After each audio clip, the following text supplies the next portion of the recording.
একটা ফাংশন কীভাবে ডিফাইন করা হয় এবং কীভাবে এটাকে কল করা হয় সেটা আপনারা দেখেছেন। এখন ফাংশনের ভিতরে এই যে আর্গুমেন্ট সেকশনটা, এই আর্গুমেন্ট সেকশনটা নিয়ে আমি কথা বলবো। এখানে যে সিম্পল একটা ফাংশন দেখতে পাচ্ছেন হ্যালো ওয়ার্ল্ড, এখানে একটা ভেরিয়েবল আছে, যে ভেরিয়েবলটা এটার ভিতরে ইউজ করা হয়েছে এবং এটার একটা আউটপুট আছে। তো আমি প্রথমে ফাংশনটাকে কল করব।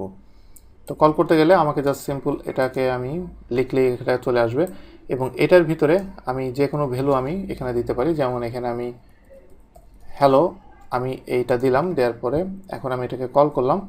করার পরে এখন আমি যদি এটাকে প্রিভিউতে দেখি, ডান দিকে এখানে যেটা দেখতে পাচ্ছেন সেটাই এখানে ওপেন আছে। আমি এটাকে রিফ্রেশ যদি দিই তাহলে এখানে দেখাবে হ্যালো ওয়ার্ল্ড, সেটা এখানে দেখা যাচ্ছে।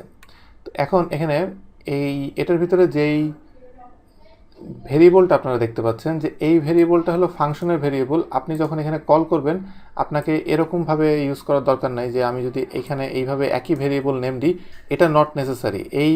আমি যখন ফাংশনকে কল করছি তখন এইখানে যে ভেরিয়েবলটা হবে এই ভেরিয়েবলটা সেম ভেরিয়েবল না হলেও চলবে।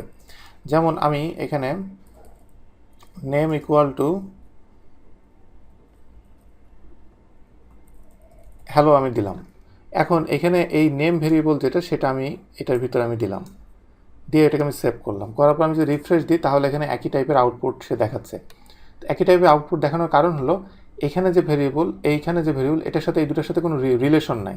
আমি যখন একটা ফাংশন কল করার পরে এটার ভিতরে যদি একটা ভেরিয়েবল থেকে থাকে, আমি তাহলে এখানে যদি আরেকটা ভেরিয়েবল দিই, এই ভেরিয়েবলের এগেনস্টে যেই ভ্যালুটা আছে সেই ভ্যালুটাকে সে এখানে ইনপুট দিবে। দেওয়ার পরে এই ভ্যালুটাকে সে ফাংশনের যে ভেরিয়েবল সেই ভেরিয়েবলের এগেনস্টে সে এটাকে অ্যাসাইন করবে। অ্যাসাইন করার পরে তারপরে সে এখানে যেটা আউটপুট আসে সেটাকে আউটপুট দিবে। এইটা হলো নর্মালি কাজ করে। দ্যাট মিনস ফাংশনের ভেরিয়েবল যেটা সেটা লোকাল ভেরিয়েবল, যেটা ফাংশনের ভিতরেই কাজ করে। তো এখন আমি যদি মনে করি যে আমি মাল্টি আর্গুমেন্ট ইউজ করব, সেক্ষেত্রে আমি কি করব? মাল্টি আর্গুমেন্ট আপনি চাইলেই খুব সহজে আপনি ইউজ করতে পারবেন। যেমন এখানে একটা আছে হ্যালো, তারপর একটা আমি ওয়ার্ল্ড কমা পাঞ্চ। এখানে আমি 3টা আর্গুমেন্ট দিয়েছি এবং 3টা আর্গুমেন্টের জন্য অবশ্যই আমাকে 3টা ভেরিয়েবল হবে। তো ভেরিয়েবলগুলো আমি একটা করে আমি স্টেটমেন্টের ভিতরে আমি অ্যাড করছি।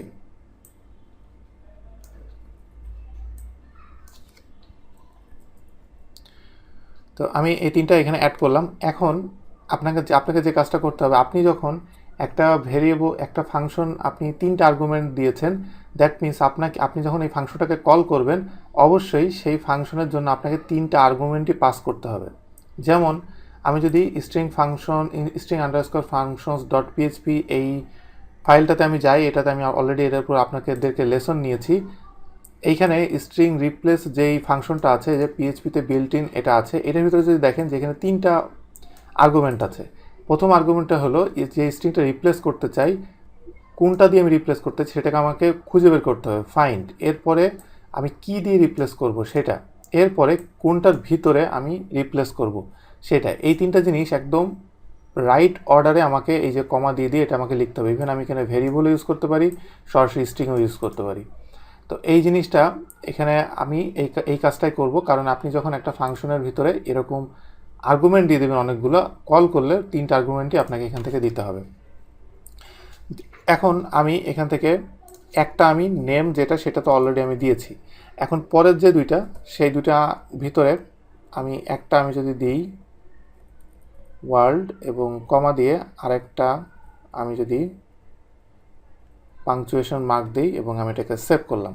করার পর এখন আমি যদি রিফ্রেশ দিই তাহলে দেখবেন যে একই আউটপুট দেখাচ্ছে, কারণ নেমের এগেনস্টে যে হ্যালো আছে সেই হ্যালোটা এই ভেরিয়েবলের এগেনস্টে অ্যাসাইন হয়েছে, ওয়ার্ল্ড এই ভেরিয়েবলের এগেনস্টে অ্যাসাইন হয়েছে এবং এইটা এই ভেরিয়েবলের এগেনস্টে অ্যাসাইন হয়েছে। এখন আমি যদি 3 নম্বরটা আমি ডিলিট করে দিলাম, দেখি যে এটা কি রেজাল্ট দেখে। আমি সেভ করলাম, রিফ্রেশ। এখন দেখেন যে মিসিং আর্গুমেন্ট 3। দ্যাট মিনস যেটা বোঝা যাচ্ছে যে একটা ফাংশনের ভিতরে অবশ্যই আপনাকে 3টা আর্গুমেন্ট বা আপনি যতগুলো আর্গুমেন্ট দিয়ে ফাংশনটা রেডি করেছেন সবগুলো আর্গুমেন্টই আপনাকে পাস করতে হবে। যেমন আমি তার 3 নম্বর আর্গুমেন্টটা আমি যদি নাল, এটা যদি আমি দিই, নাল মানে নাথিং, এটা জানেনি।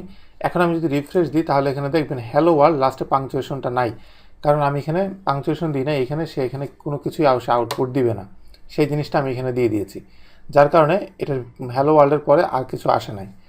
তো আপনি যাই দেন না কেন আপনাকে এই সিকোয়েন্সটা অবশ্যই, 1 নম্বর কন্ডিশন হলো আর্গুমেন্টের সিকুয়েশন ঠিক থাকতে হবে। আর 2 নম্বর কন্ডিশন, আপনাকে অবশ্যই যতগুলো আর্গুমেন্ট আছে সবগুলো আর্গুমেন্টের জন্যই আপনাকে এটার একটা ভ্যালু সাপ্লাই করতে হবে, না হলে ফাংশন কাজ করবে না।